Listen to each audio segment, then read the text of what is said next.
My earliest memories were full of contradiction. The inside of our home smelled like dried squid hung to air by the window. The lingering sweetness of jasmine rice from the rice cooker and the faint scent of tiger balm that my mother dabbed on her temples when she felt faint. Outside, though, the world smelled of something completely different. Hot dogs sizzling from street vendors, card sauce that lingered like a fog, and the damp salt of San Francisco's bay winds.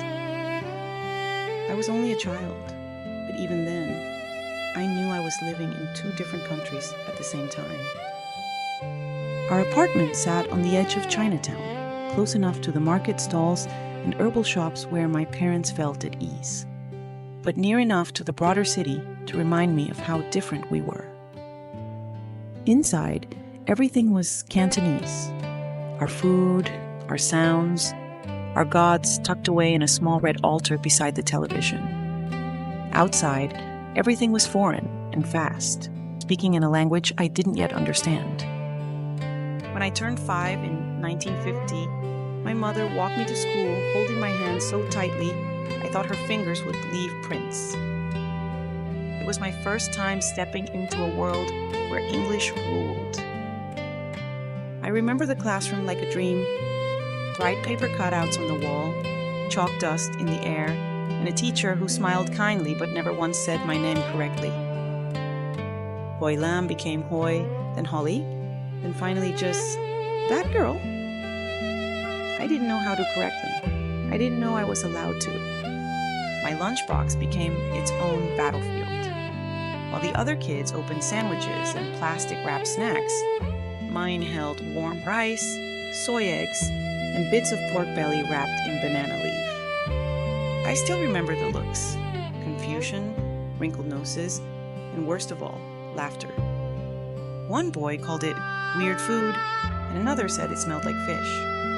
I didn't cry. I just ate quietly, counting the minutes until recess. But I wasn't afraid. I was watching. I was learning. Even when I didn't speak, I listened, picking up every new word, memorizing every sound.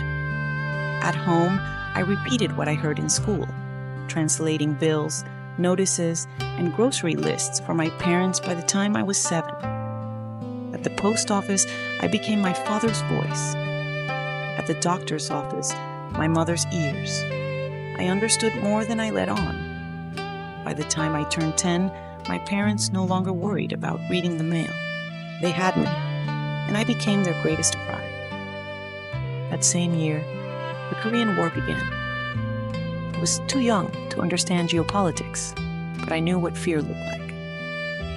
My father began bringing home the newspaper every day, flipping through it slowly with creased brows. The front pages were filled with maps and headlines, photos of soldiers, bodies, and places with names that sounded distant and familiar at the same time. He read in silence, sometimes murmuring things under his breath. "Another war," he said once, folding the paper too quickly. "But not ours." I could see it was.